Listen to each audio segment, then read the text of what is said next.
Dalam demokrasi, rakyat harus memiliki ruang yang luas untuk berserikat, berkumpul, menyatakan pendapat, dan menyampaikan kritik.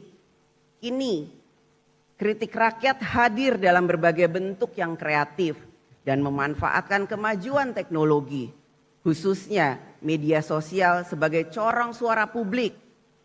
Ungkapan tersebut dapat berupa kalimat singkat seperti kabur saja dulu, sindiran tajam, Indonesia gelap, lelucon politik, negara Konoha, hingga simbol-simbol baru seperti bendera One Piece dan banyak lagi yang menyebar luas di ruang digital.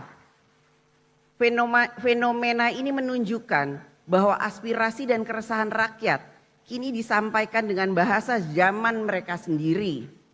Bagi para pemegang kekuasaan, semua suara rakyat yang kita dengar bukanlah sekedar kata atau gambar. Di balik setiap kata ada pesan, di balik setiap pesan ada keresahan, dan di balik keresahan itu ada harapan.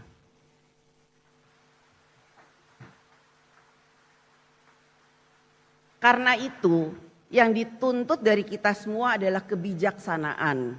Kebijaksanaan untuk tidak hanya mendengar, tetapi juga memahami.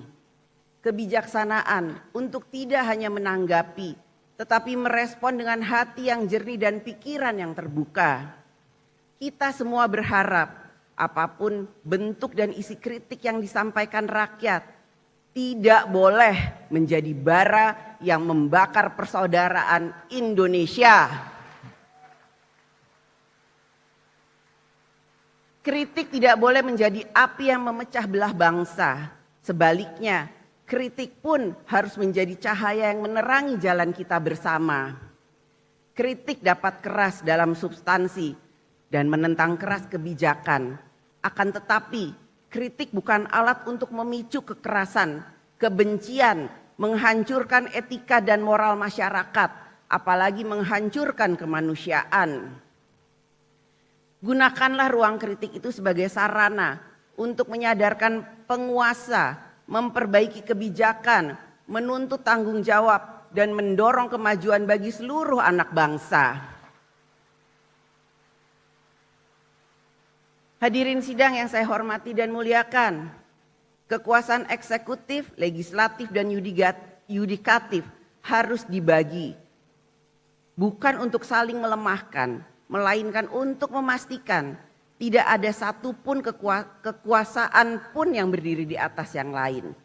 Dalam konteks Indonesia, sebagaimana diatur dalam Undang-Undang Dasar Negara Republik Indonesia tahun 1945, pembagian kekuasaan antara pemerintah, DPR, DPD, MPR, MA, dan MK bukanlah sekedar pemisahan kekuasaan, akan tetapi kekuatan terpadu atau united power dalam mencapai tujuan bernegara.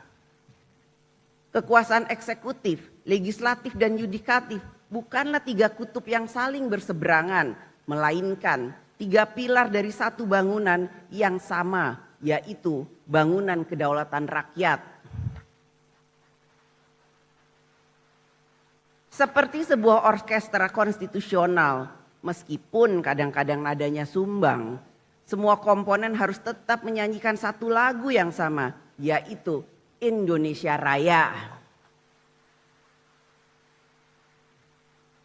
DPR RI bertindak sebagai penjaga nurani rakyat dan penjaga konstitusi, memastikan kekuasaan tetap setia pada rakyat, taat pada jalur konstitusi, dan demokrasi berjalan dengan hikmat kebijaksanaan.